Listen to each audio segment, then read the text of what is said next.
Hi everyone, today we'll learn how to find gradients or slope of a straight line. You've actually seen gradients before, like on this road sign that says 20% slope. That's telling drivers how steep the road is.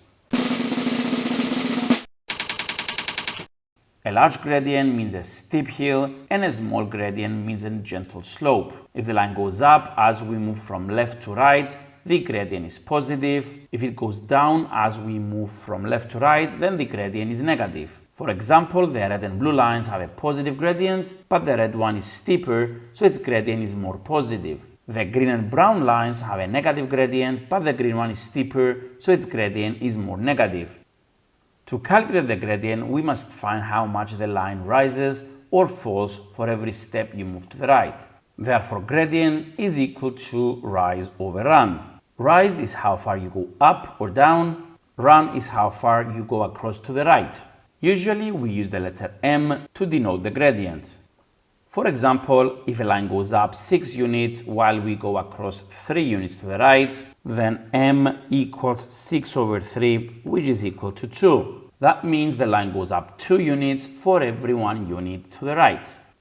If a line goes down 6 units while we go across 3 units, then m equals to minus 6 over 3, which is equal to minus 2. That means the line goes down 2 units for every 1 unit we go to the right.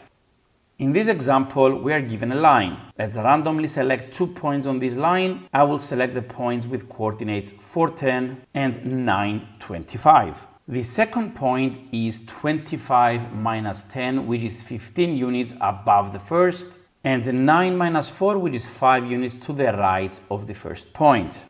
So, m is equal to 15 over 5, which is equal to 3. Choosing any 2 points on this line will always give you this answer. Let's now generalize this idea.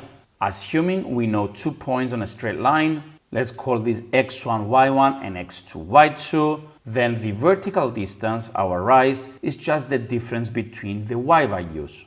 So rise is equal to y2 minus y1. The horizontal distance, our run, is the difference between the x values. So run is equal to x2 minus x1. Since gradient is always rise over run, we get m equals to y2 minus y1 over x2 minus x1. So the formula comes directly from the same triangle idea. So let's try and find the gradient without having a graph. If we are given points 2, 3 and 6, 11, then let's write down our formula and substitute the values in. So we have 11 minus 3 over 6 minus 2. This will give me 8 over 4, which comes out to be 2. Note that the choice of which of the 2 points is 1 and which one is 2 does not affect the answer. If we had chosen these points the other way around, then we would get the following. M is equal to 3 minus 11 over 2 minus 6, which would give me minus 8 over minus 4, which comes out to be 2 again. So any consistent choice of labels will work. Therefore, the following formula, m equals to y1 minus y2 over x1 minus x2, is also correct because both numerator and denominator change in the same way. Here's another example with a negative slope. If we are given points minus 5, 4 and 2 minus 2, then m is equal to minus 2 minus 4 over 2 minus minus 5, and this will give you minus 6 over 7.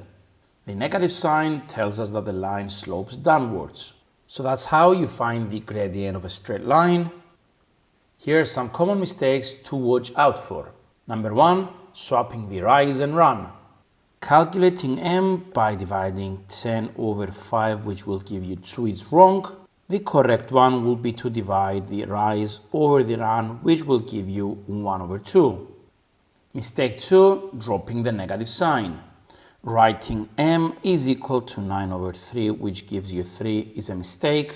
The correct one would be to write minus 9 over 3, which is equal to minus 3. Final mistake, mixing the labels.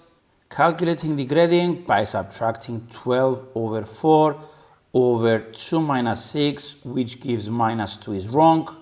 You need to be consistent.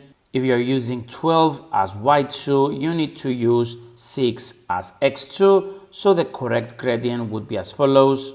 M is equal to 12 minus 4 over 6 minus 2, and this will give you a gradient of 2.